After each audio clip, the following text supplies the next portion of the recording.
and welcome to Broads and Books. I'm Erin. And I'm Amy, and this is episode number 97. Look what you made me do. Look what you made me do. I tried to not sing it there, and it went weird. I'm obsessed with this song, just so you know. And Well, a little tell me bit with about it. Taylor Swift. Oh, are you? Yeah, Okay. a little Yeah, bit, yeah. a little bit. Mhm. I don't want to like fully claim it like whatever they call them, Swifties or something. Oh, no, that's a terrible name. Why would you claim that? I'm not that level. I just, some No. of her songs very much speak to me. I like the lyrics. Now, some of them are too like, cutesy love story. Sure. Not Sure, that. sure, sure. But this Yeah. one, real intense. Yeah. Like the old Taylor can't come to the phone because she's dead. Yeah. I mean, there's some stuff in here. And Some of the imagery, because I watched the video this week once you came up with this idea, and I was like, oh, this is a lot of just F you to a lot of people. yes. And I like yes. that. Yes. And the whole premise is, this look what you made me do. I'm not going to play your game. You're not going to win. And I thought it went great this week with this idea of women being fed up. Just fed up. Fed up, being tired of doing work that no one else has to do. And I don't mean cooking and cleaning. I'm talking more about like emotional labor. Yes. I have to watch the way I talk to you because otherwise Yes. you're going to get upset. Exactly. That kind of work. And because of that, I'm doing something you might think is crazy, but you made me do it. Yeah. Look what you made me do. do. I also love that sometimes men use that line on women, and Uh-huh. she's turning it Yeah. around. Yes. I'm like, oh, okay, I can use that too. Mm-hmm. I like it. I do too. Yeah. It is a real, like, when you listen to the song, it can really get you kind of pumped up. It's a That's good a one. powerful line. It is. Yeah. It's got some kind of, the music is real catchy. Real catchy. A real catchy tune. Real catchy that tune. the youths listen to. It's this pop music today. Really connecting with the youths through Taylor Swift. So thinking about, emotional labor, invisible labor, things that women do that men often don't acknowledge. No. The society doesn't really acknowledge. No one does. No. No one does. It really leads to oftentimes we're not as honest because we can't be. No. What do you think would happen if we were brutally honest all the time? If we just let go of all that shit and just decided, I'm going to say what I think. How do you think the world would change? It would collapse. The entire world would collapse. I think so too. And because men are so conditioned to be prepared for us to do the emotional labor in conversations or how we present things. I'm going to present this in a way that's not a blow to your ego. Yes. I'm going to make you understand or make you think this is your idea. Women hear that all the time. You got to make them think it's their idea. Exactly. If we said, no, actually, this is my idea and it's a good one, listen, and everyone across the board did that, it would be a complete collapse. They wouldn't know what to do because they'd have to actually face that they're not as smart. Yep. They're not as good. They're not as quick. And all the hard work they think they've been doing. Yes. Actually, we've been doing a shit ton more. Right. It turns out you're actually inferior. Yeah. So I think that would blow minds. We'd have complete collapse. I do think it'd be rebuilt better. I think you're right. more honesty is always better. Are there times that maybe it's, you don't want to? Sure, but we're done with that. Yeah. Everybody has to toughen up. You have to get prepared. You have to look and own your own shit. Ugh. And that's tough. It's tough and it's scary, but it it's sounds better. pretty liberating. It does, especially for women. Yeah. Yeah. I mean, at that point, I kind of like the idea. Let's burn it all down. Yeah. Let's just be honest. Be ready. It's Yeah. sort of like if you imagine the men are Care Bears, okay? And you're like, hey guys, guess what we're going to do? We're going to go to He-Man's castle and he's going to desecrate you. Wow. That's kind of what would happen. Dark like they'd be like, oh my God. And at first it would seem terrible. Like, how could you do that to a Care Bear? Why are you doing that? And then when you get to the other side and the Care Bear is tough, he can stand on his own. Yeah. Everybody's better off. And that Care Bear probably knows how much work He-Man and Skeletor have been doing. Yes. And now And they're He-Man like, doesn't have to cover for them too. And He-Man and Skeletor don't have to nag, and they don't have to No. couch things. He'd be and like, hey, you better get that Care Bear stare going. Exactly. Things are And so getting then dicey. they all sort of even out, and they become like Fraggle Rock, like right in the middle. Yes. Yeah. Yes. And everyone's sharing responsibilities, and it's all Great. good. It's wonderful. Yeah, just a little bit of societal collapse before we get there. Yeah, just a little bit. Just a tiny bit. Just a tiny Just a bit. smidge. Just a smidge. Smidge of dystopia. Just a smidge. Let's change those rainbows on the tummies to like skull and crossbones. That went very dark and metaphorical, and I like it. I do too. Yeah. So, because we're talking a lot about emotional labor, Yes. particularly that women do. that men don't really seem to have to even recognize. What do you think is the most unbearable piece of that? Well, I think you kind of alluded to it. The ways that we have to communicate, particularly in business, the way that we have to frame our language, especially in a corporate work environment, but in really any work environment, to make it look like we're not bitches, to make it look like, oh, I have an idea, but I don't want to step on anyone's toes, or, oh, hey, your idea right there, great, except let's think about this too. We have to do so much work in framing our emails, in framing our conversations in meetings, in trying to gauge what a particular guy is thinking, what this particular guy is thinking, when I can insert myself and not be a bitch, but be assertive, all of these competing kinds of things. And I think guys just have absolutely no idea that we do that, that it exists, that it's necessary, and that we are helping to save their egos, because their egos are fragile, fragile little Care Bears. So fragile. I think we've talked too about how we minimize ourselves in business communication. In the emails, the amount of times we use just checking in, just want to follow up, just want to do this, like just a quick reminder. Yes. Beep, beep. So many smiley faces, so many exclamation points, whereas there's so many times I just want to write out a sentence and be like, deal with it. Yeah. I have started just a quick reminder. I'm emailing you because the last time you didn't do this shit. So this time I'm telling you, do your shit. Yeah. Extra sorries when we don't need to put sorries in. I'm so sorry. Sorry. But just generally, I think putting so much more time and effort into presenting our messages, whether they are emails, whether they are overall communications, whether they are interpersonal relationships, that guys don't have to do. No. They say what they want, and then they move on. And then we have to deal with it. Yes. And then they get mad when they have to go to sexual harassment seminars. When the lines get redrawn, Erin, over time. Yeah, so men can't flirt anymore? As Andrew Cuomo said, the lines were it was just a generational difference. The lines were redrawn, and I didn't know the extent to which they were redrawn. No, you were always an asshole. Just women didn't call you on it. Yeah, you were always on the wrong side of that line. Always on the wrong side of the line. The line didn't move. No. It's just that people willing to hold people responsible decided to cross the line, to come over to your side and say, hey, not cool. You're dancing here, and I don't like it. Yeah, that was one of the worst offenses I've ever seen. Oh, that was just the non-apology of all non-apologies. It was something spectacular. Yes. Way to really light a fire under a whole group of women. Good job putting that one out, buddy. You didn't just like throw gasoline. Yeah, it's been a tough year and a half, Mr. Cuomo, and your non-apology has set a fire. It did. Yeah. Set a fire. Ugh. Yeah. Speaking of fires, sometimes because of all the extra emotional labor we are doing, our fires burn out, Erin. They burn out. Burn out hard. They do. They do. Burnout happens. I think women talk about burnout a lot because there is so much we are expected to do, and so we are burning out. How do you think burnout appears in women versus how it appears in men? Okay. I do think that burnout occurs in both. I think it's different. I think that women burn out because we just want to be seen. Yeah. Men burn out because they want to be seen as cool.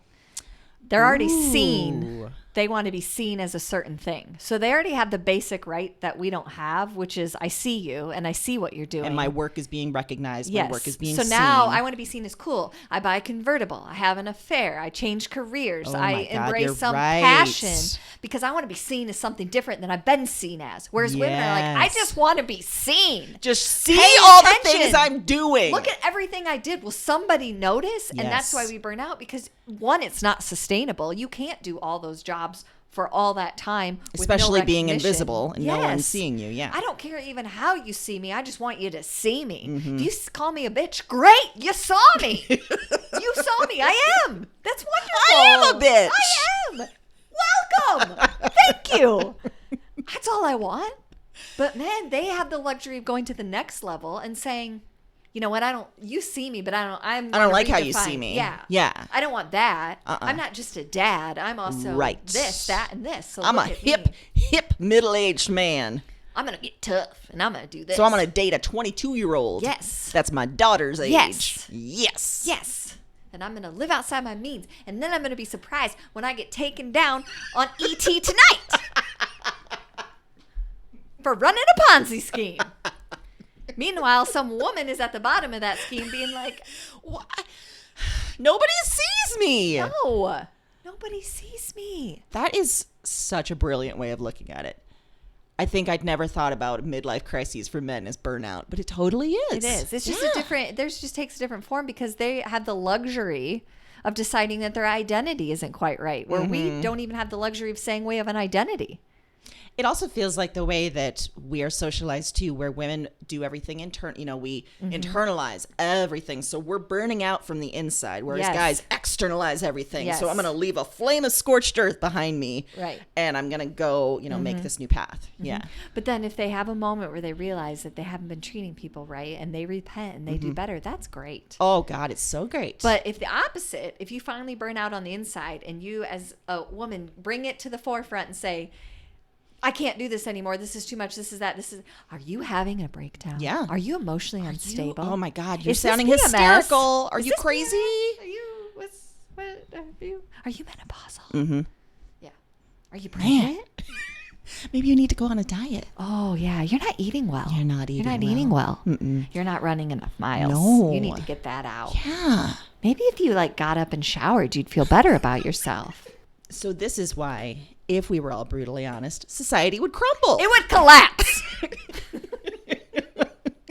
We're talking Done. apocalyptic novel type collapse. Yes, because men have the luxury of sort of deciding the roles that they want to be in. Yes.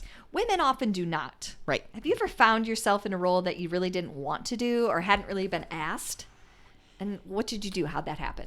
Well, imagine this. It was in a relationship. Oh, that's weird. Yeah. Oh. And I think it was a combination of girlfriend / mother / therapist / punching bag. Because all of those things can come right in. And it was a case, I believe, where this gentleman was nearing middle age and burnout.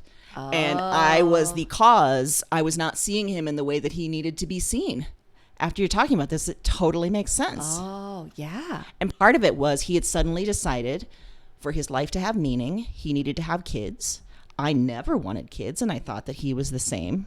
But suddenly he was so desperate to have something to give him meaning, to look a certain way.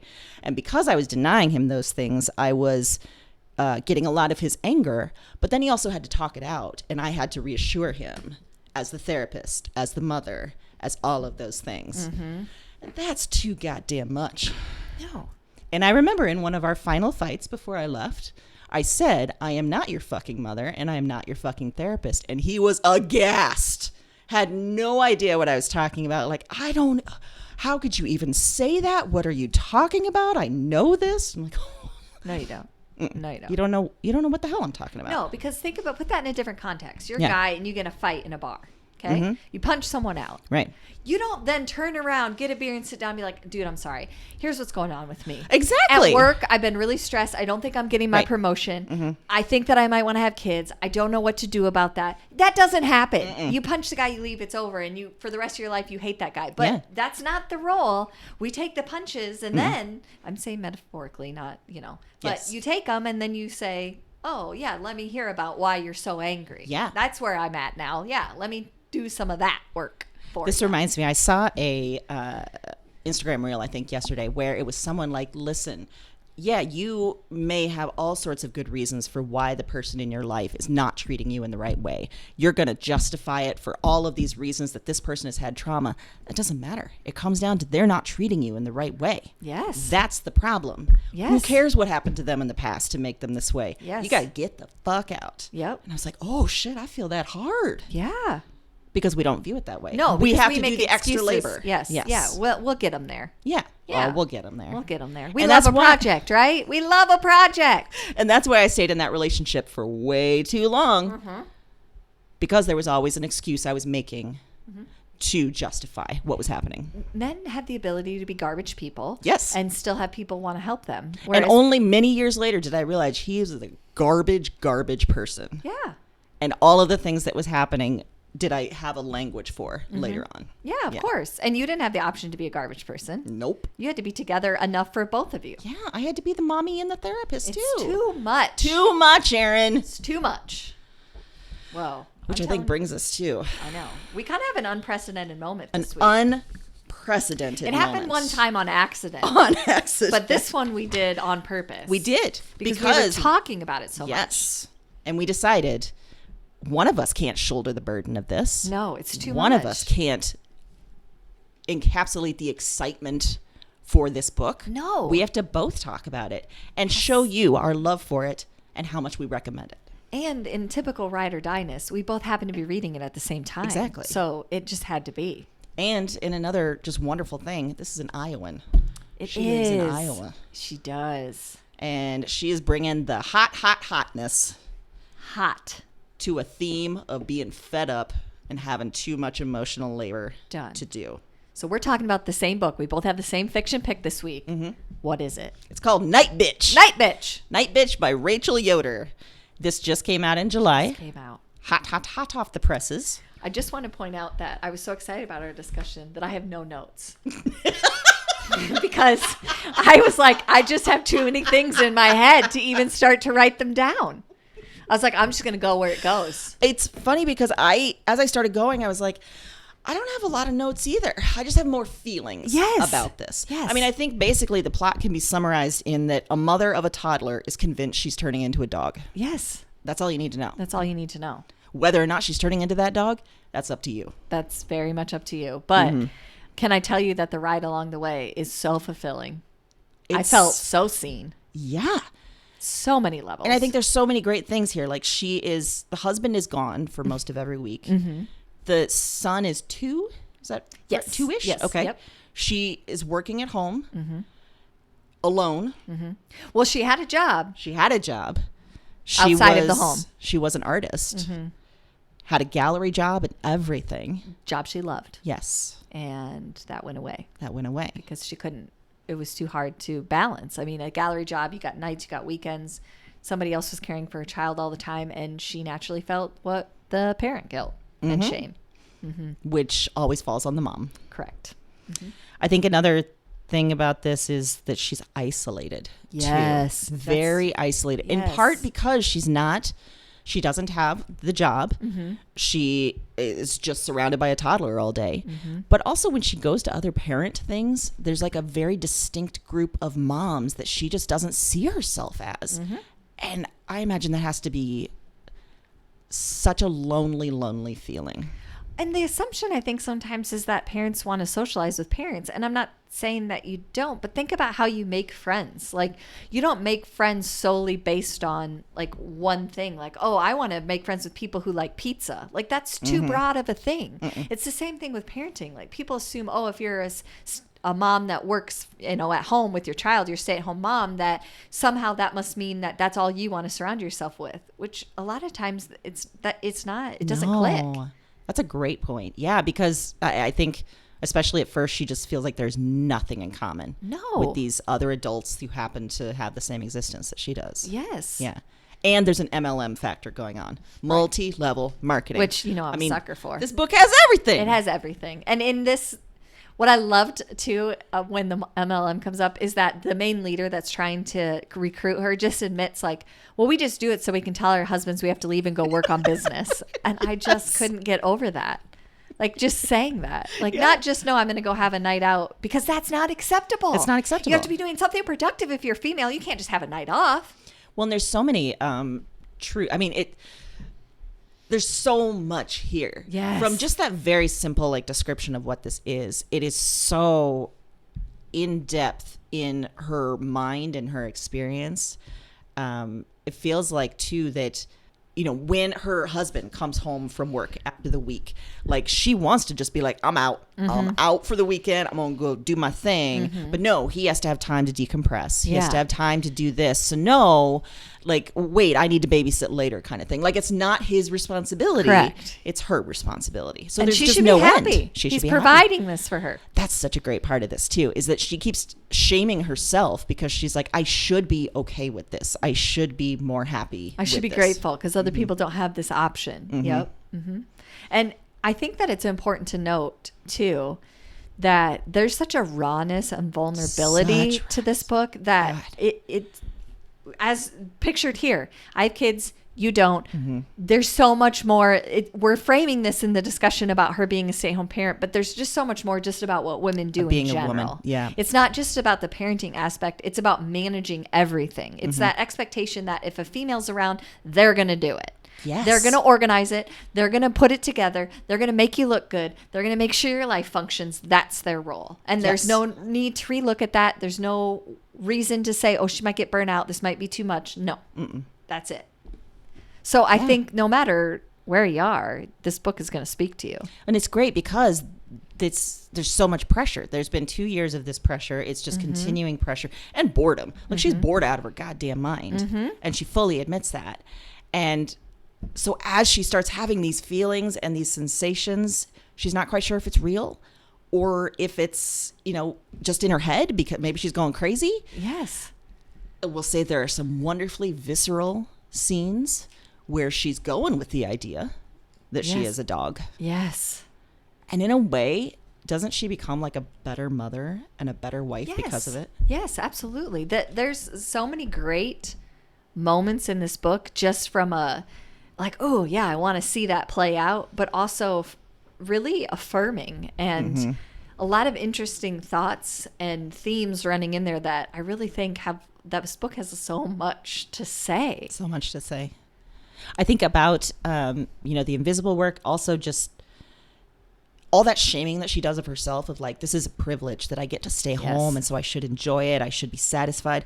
But no matter what, it's work. It's not just sitting around and doing nothing. It is hard work. And it's work that has to be done, but it's not valued. It's not valued by her husband. It's not valued by the people in the town. It's not valued by our society as a whole.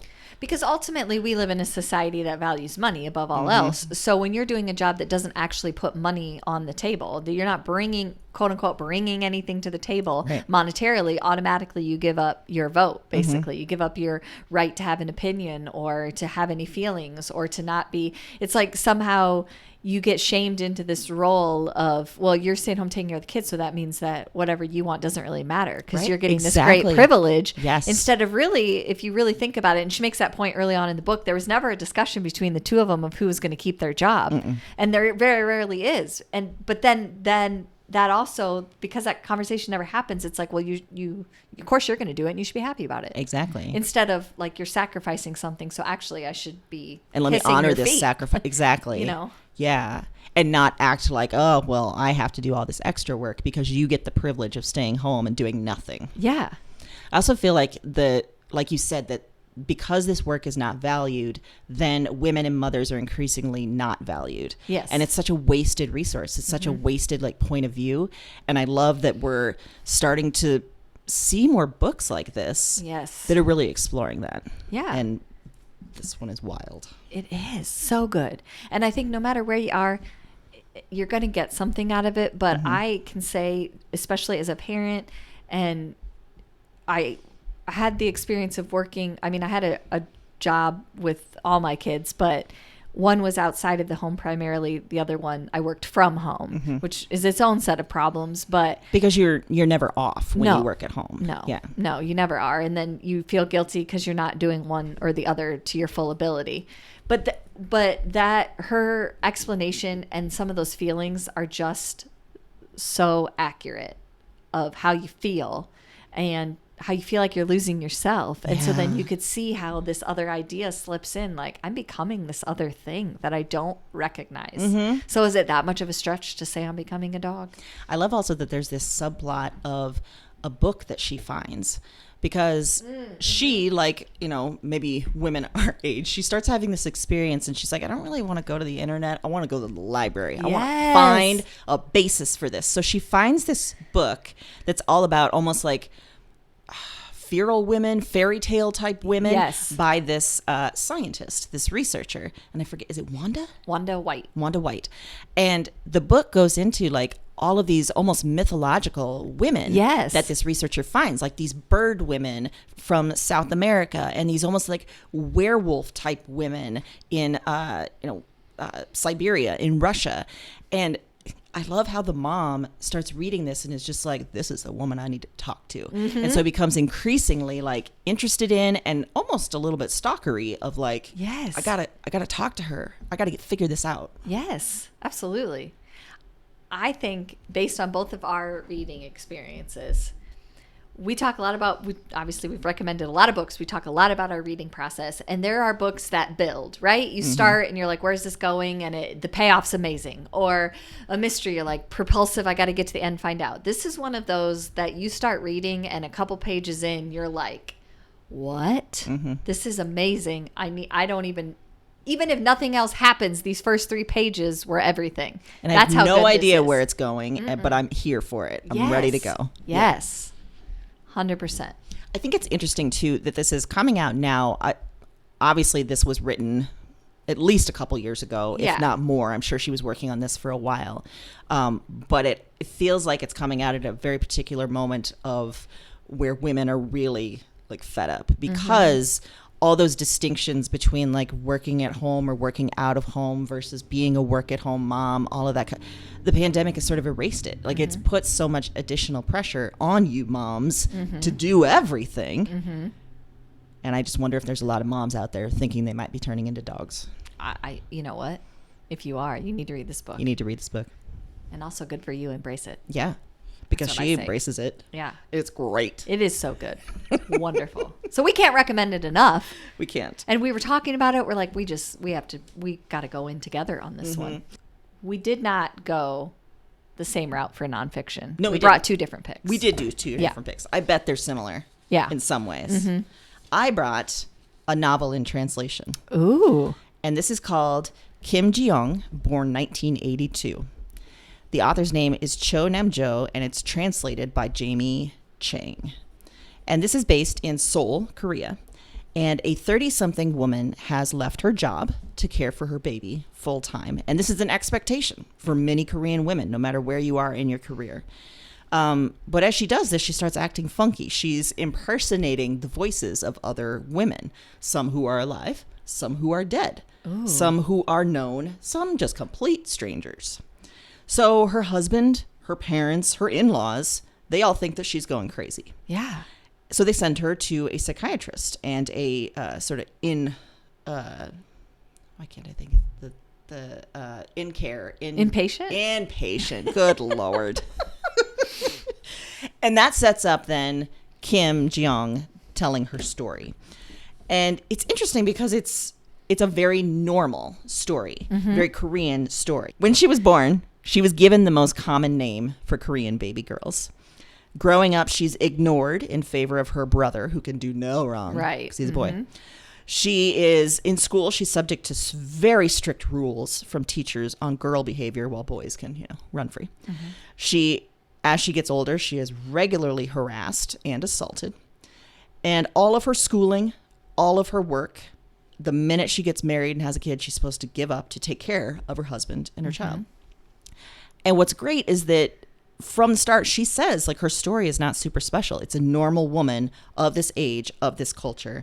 And Korea, supposedly at this time, is getting more fair with looser birth control policies and more laws against gender discrimination. But just like here, practice is very, very different. Yes. From what is legal and what is accepted. And what's interesting then is that all of this comes down to a male psychiatrist determining whether she's crazy or not. Of course. So I chose it for this theme because I love, just like with Night Bitch, like, is she really going crazy? Has the world just made her crazy? Is it both? Who knows? I love, too, that it's a simple story. It's a common story. The writing style is very minimal. It's just sort of laying things out. Like, this is my life. This is what happened. And then, like I said, the ultimate decision is by a man. And I love, too, because we know American society is all sorts of fucked up when it comes to valuing women and supporting mothers. And it's interesting to see other cultures that are equally, if not more, messed up when it comes to this. It just shows that this is a global issue, that all around the world, women's work and women's labor and women themselves are not valued in favor of men. So it's interesting. It gives you a little bit perspective. It may be depressing, too, to know that. Yeah. But it's interesting too. And I love that it's like, look what you made me do. You made me go fucking crazy and start talking about all these voices. Look what you made me do. I'm nuts. I'm nuts. Well, I brought, it's a collection of essays. It's called The Wreckage of My Presence by Casey Wilson. Casey Wilson. Yes. Yeah. Who I'm kind of obsessed with.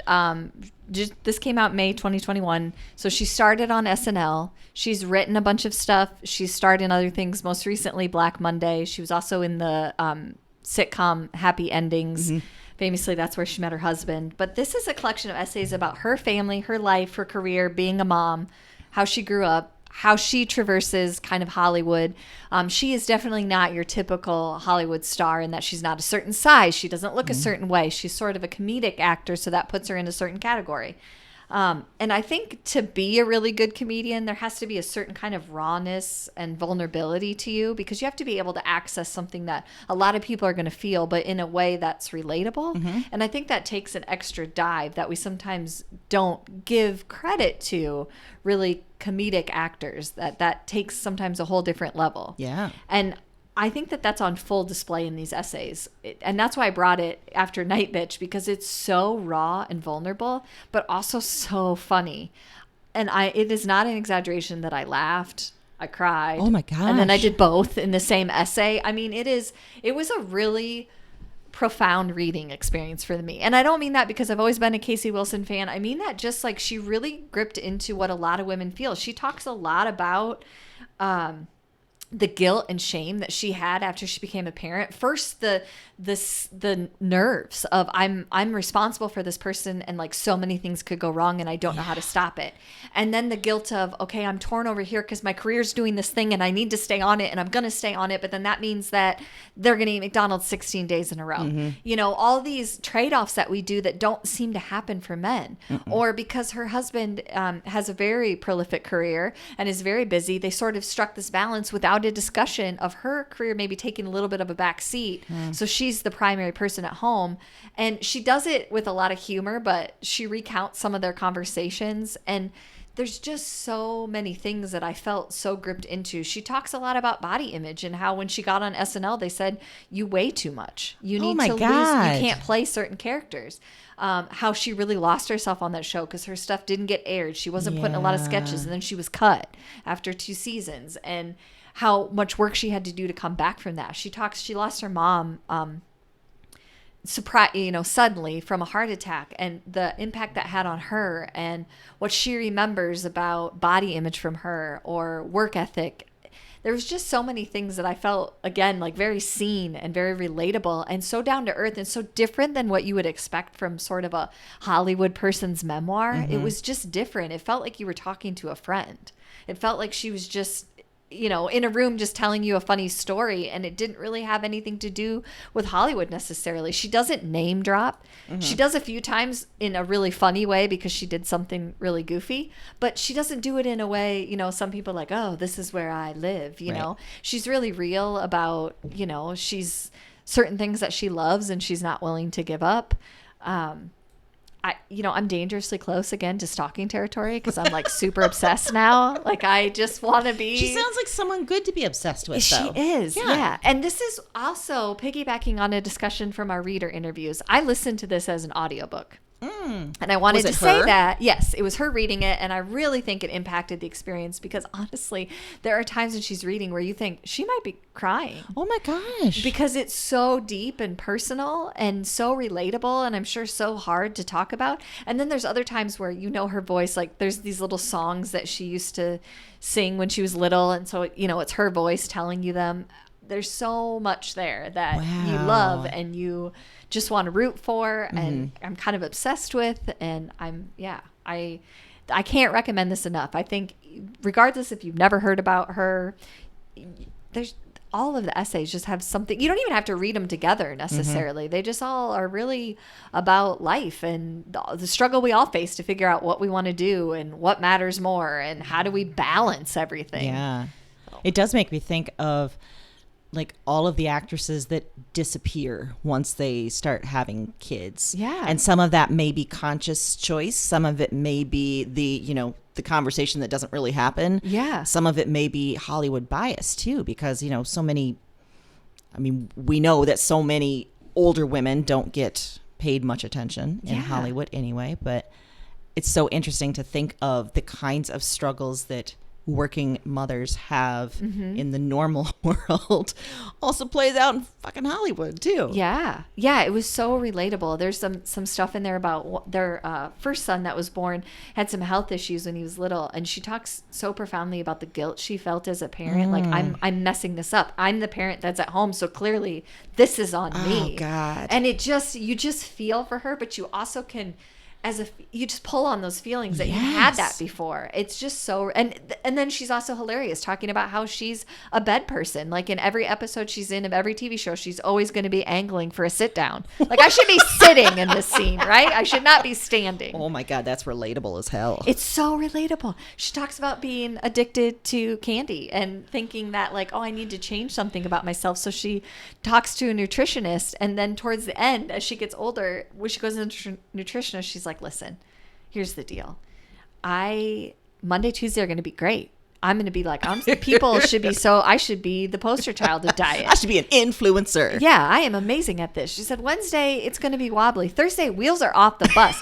I'm going to drink Dr. Pepper. I'm going to eat ho-hos. I'm going to eat all the Starbursts. I'm going to do all the things. Yeah. Because that's what I do. That's what happens. And then by Friday, Saturday, Sunday, it's over. It's a shit show because God. I've already given up. Yeah. I mean, it's just wonderful, and she talks a lot about her family, and there's some flaws in her family, as there are everyone's, but her deep love for them past that, and I there's just so much there. I love when women own their shit. Yes. And something as raw and vulnerable as this topic in a memoir has to be so affecting. Speaking of owning shit. Yes. My pop culture pick is something we're both obsessed with. Oh, gosh. And that's the new Rumors video by Lizzo and Cardi B. This is a good one. Oh, this I didn't came even out think of that. on Friday, and I immediately thought, oh, whoa, this applies. Mm-hmm. So if you haven't had the pleasure yet of watching the new song by Lizzo and Cardi B, it's called Rumors. We'll link to the video. Basically, all you need to know is it's two women on top of music that team up and make a song about owning their true shit and saying fuck you to everyone. Yeah. All the rumors are true. All the rumors are true. I love that so much. I love that Lizzo especially like takes on her body, like all the shit that people say about her body, how she shows it on media, how she's supposedly glorifying obesity and sex. She's like, yeah, the rumors are true. Yeah, I am. Yeah, that's great. Yeah. Admitting that, yeah, she was hit hard by some of the attention on social media over the last year. Yeah, it's true. Yeah. And also the line about spending all your time trying to break a woman down. Oh, truer words never spoken. never. There's realer shit going on. Exactly. Take a look around. I love that Lizzo is surrounded by glorious big ladies dancing their hearts out. So good. I love that when Cardi B comes out, she has her pregnant belly out. Pregnant belly. And she says, yeah, I made a shit ton of stripping. And yeah, I got fake tits. So what? Yeah. The rumors are true. Rumors are true. I'm not even mad about it. I also love that there's this main video, but then there's also a lyrics video that is hilarious. Mm-hmm. And you get to see some of the social media posts that Lizzo is talking about. So you really get the message. One of my favorite parts in it is the way she changes her voice when she's like, I got hit by the stuff on the internet, my smoothie cleanse and my diet. Yeah, and she like, oh no, people are freaking out. She's a genius. She's a national treasure. Yeah. And I'm glad that she's back making some music. I think right now, specifically, I'm adding at you, Biden. What we saw in the last presidency listens. was that we could give Medal of Freedom to whoever. I'm pretty sure Rush got one before he died, right? Yeah, Rush Limbaugh got a medal of worst freedom. human male ever. Just a garbage person wearing this medal. Mm-hmm. So, and I don't mean to take that away from what I'm about to say, but I'm just saying, if there's ever Let's anyone start with I Lizzo. think deserves a Medal of Freedom, let's give him to both. Let's give it and say, look, this is the type of thing we need to be thinking about. This is what we need. All the rumors are true. All the rumors are true. She's Yeah. owning it. She's owning it. Yes. And she's basically saying, like, look what you made me do. Yes. I'm owning this. I love that we hear the expectations on them as women, but also as black women. Mm-hmm. And they just, and as a mom, mm-hmm. Cardi B, and just say, yeah, it's true. Mm-hmm. I love the Cardi B stuff too, because she talks about basically like people say she's auto-tuned or it's not her voice. Yeah. And then she's like, that's cool. I'm cool. My hits live in the top 10. Yeah. Like just so many great lines in there. Like, yep. Yeah, fine. Think what you want. Look Yeah. what I'm doing. Yeah. Which is, I think where all women end up getting, right? Where we're all just like, yeah, that's fine. Look what I'm doing. I think part of that comes with age too. Yes. And it's just like, you know what? Fuck it. Yeah. This is me. Yeah. This is who I am. Here it is. Yeah. All the rumors are true. I've the done some rumors are shitty true. things. I've done some great things. I've done some things in between. Yeah. We all have. We all have. So stop throwing stones. Yeah. And look at my killer nails in this video. Because wow. And I was telling Erin before we started recording, this is Guinness Book of World Records long hair that Lizzo was sporting at one point that required at least 5 people to help pull it out of her trailer. Yes. So great. All for all of us. So good. Well, my pop culture pick is in the music vein as well. Oh. It is. And I hearkened back to the title. And I'm recommending this week a Netflix documentary called Miss Americana, which is the Taylor Swift documentary. I watched this. Yes. And there's a reason I'm doing this. And here's why. In this particular episode, Because you're a Swiftie? Yeah, apparently I've sort of outed myself as what? I didn't think I was, but this was directed by Lana Wilson. It was released in 2020. And what I love about it is that it's raw and it's sort of saying like showing Taylor Swift just being lonely. Like I do everything that they want me to do. I'm this person that they want me to be, and it's gotten me nowhere. I don't get the accolades. I don't get the awards because they say it's not edgy enough. But I do edgy, and then they say I'm not cute enough. And then they say I'm dating this guy and that doesn't work. Now I can't keep a man. So who am I supposed to date? And I can't have friends because they stab me in the back. Like it's just this pile on of what's expected and her doing those things and still not getting anywhere. Yeah, following the rules and then realizing the rules aren't going to get you anywhere. You don't get anywhere. You're still in the middle of the game with nothing to show for it. And I feel like that's such a common female experience. Like I'm doing everything right and it doesn't matter. And I love that towards the end we see this, you know what? I don't care. This is the song I want to make. These are the lyrics I want to put in. This is what I want to say. This is what I want to do. It's sort of this, it happens kind of quickly in the documentary because it's not very long, but this sort of overturn of like, you know what? Yeah, I'm not going to play by your rules because guess what? There's power in being who I am, and I'm going to own that now and use that power for what I want it for and not just for, which is proven by things that she's done this year, you know, re-releasing all of her songs with like maybe a slight change so that the old record company couldn't have control over them anymore. Oh, she I didn't re-released know a whole that. album and just retuned little parts so that they can't say it's the same. They can't make money off that anymore. Oh my God, how brilliant. Yeah, she's just, and you know, I think she does get a kind of in a weird way, like Lizzo, gets a bad rap of being this certain type of music star, certain type of person. She's supposed to toe that line because that's how her career started. And there was this idea that we weren't going to allow her to be any different. Like she had to be this person, sort of the Britney Spears trajectory. Like you got older, you change, you have other life experiences, but we don't want you to experience or have those or talk about it. And what's interesting is like Britney Spears, you know, sort of started collapsing under the weight of that, whereas it feels like Taylor Swift just tried to commit to the rules even harder. Yes. And it got her nowhere. And then she was like, wait a minute.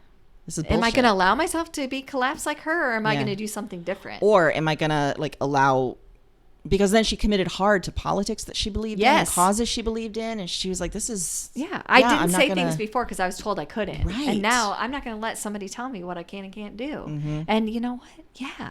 Because it's, for me, Taylor Swift's more recent stuff is what I have liked, as opposed to, you know, I think I was too old for when she first came out for that kind of age stuff. But, you know, not enough credit given to her for the writing, all of the things that she does in the creative process. They sort of act like she's this pop star that just got propped up. And that's not really the case here. So I think it's a great documentary just to learn more about her, but I really think there's this sort of message of like, if I play by the rules, where does that get me? You want me to play by the rules, but then there's no reward at the end. So at some point you can't be surprised when I say I'm not going to play by the rules. It's interesting too that it becomes a thing about value too, because she's continually, it's like, and I'll admit I was not really a fan of her. I think I was probably too old for a lot of it too. And also I think I sort of fell prey to the narrative of like, oh, she's not really that talented. She's just, you know, she's just a pop star. She's just being propped up by all these people, whatever. And it's what we always do with women, and especially in this field. Yeah. And I mean, I agree, because I had the same kind of idea until some of her other stuff. There was catchy, like, look what made you made me do. There was things that I was like, ooh, you know, Bad Blood's another one that really spoke to me. Like, you shouldn't have done that. Now we have bad blood. You know, I can't move past it. I'm sorry. So I will say that no matter how you feel about the award, when she won that award and Kanye West was like, that should have been Beyonce. Yeah. The amount of grace that took to not, like, think about that as a person. Even if you love Beyonce and she was still very young at that point, to too. be able to handle that on a huge stage like that, how devastating. You had this huge moment and then someone was like, hey, by the way, no, none of us feel that way. I mean, that must have felt like a huge rejection, not only from, you know, the people present, but also just sort of society at large, maybe. Yeah. And I think that she's one that doesn't get the attention that way because she's always seemed to handle it well. So we don't put her in the Britney category of like, oh, this is sad. The train wreck category. You're getting attacked. But in reality, she is. I mean, oh, you know, she dates too much. She does. She's in her 20s. What do you want her to do? I mean, it's just, yeah. That's a good point. And every time, every album would come out and be like, ooh, who'd she date and break up with? And who's she singing about? Whereas guys do this all the time. Yeah. Apparently, none of us knew that Justin Timberlake made $1 million off of his breakup with Britney by screwing her out of it. And we're still sort of like, meh, about that. But yeah, no one ever, you know, goes to K-pop groups and like, who are you singing about? Who are you singing about? But Taylor's just dated and broke up, so she's just a slut. And so she it's just, is. yeah. Yeah, it's sort of like a PG slut shaming. We're not saying that you just date too much. Exactly. You can't keep a man. You can't keep him. That must mean there's something wrong with you. Not that most men are garbage and you just haven't found one that works yet. Yeah. Yeah. You crazy, crazy person. God. Jeez. It's a good pick, especially for this theme. And yeah, I watched that because I had read something about the fact of her like sort of taking ownership for herself. So I was kind of curious. And yeah, I really enjoyed watching that. Yeah, I think even if you don't like her, you don't listen to her music, I just think it's interesting. It's sort of a behind the scenes look at some of that stuff that we assume's a different way. You know, when the one scene I'm thinking of is when she's on the phone to find out if she was nominated for awards and she's by herself in sweatpants. Like, you don't think about it that way. You think it's more glamorous. And we sometimes forget that these are people. Like the Lizzo song, that's a person. It's a person with feelings on the other side of that. That you're personally attacking something that they can't even control. People are gross. People are gross. They're so gross. And then what makes me mad is that we don't pay enough attention to garbage people that do deserve that. Let's dump on them, not on national treasures. Exactly. And we'll start the campaign for the Presidential Medal of Freedom for Lizzo now. I'm saying. At Biden. That's how it works, right? You just say, I'm adding you. And then somehow technology makes it happen. It just happens. That's how it happens. Yeah. I think that's what happens. Yeah, for sure. I'm expecting we'll see something about it after this comes out because you just at someone. Don't at me. You won't find me. Oh, look what you made me do. That's a good theme. It was so good. And it felt really good. It felt really good. To talk about Get some stuff off of our chest. Stuff off our chest. We're not saying that we're fed up, but we're saying that we're fed up with stuff. Yeah. With garbage people, with the world, with work, with everything. I'm not saying I'm a dog, but I am saying I'm a bitch. I'm not saying a dog, but I might be a dog. But I might be a dog. It might fit. I also just love that they never give her a name. She's just Night Bitch. That's fantastic. But I love at the beginning of it that it's just the mother. Yeah. The mother. You're right. The mother. The mother. Because that's all you are at that point. Universe. Exactly. Yeah, you're a mother. You're just a mom. Just the mom. Just the mom. Then she turns around, she pulls a Lizzo and says, I'm 100% that bitch. The rumors are true. I am a dog. I am a dog. And I am a bitch. And my boobs are done. Boom. Mic drop. See you next week. Another great episode, Erin. Another great episode. I do think that we should probably talk about the fact that normally we would be back next Wednesday. Yeah. But we might be taking on a new schedule. We're trying it out. Per some feedback we've heard. Yes. That people might want some more time to read in between our picks. And we get it. We do. Sometimes we can get overwhelmed Yes. by the wonderful things that we're talking about, by our own library lists, our own TBRs. Yes. So we want to give you that grace and that Yeah. space and that time. So we're going to stagger our episodes now. And they're going to come out every other Wednesday. Because we are bad bitches. We and are. that's how we roll. That's what we do. We stepped up. We made a decision that was good for the group. We thought of everyone. And here we are. So you have time to catch up and You read have all time of to these catch things. up and and take that time and read Night Bitch. Yes. You're going to enjoy it. You are. Yeah. It's going to be great. So, in the meantime, Happy reading.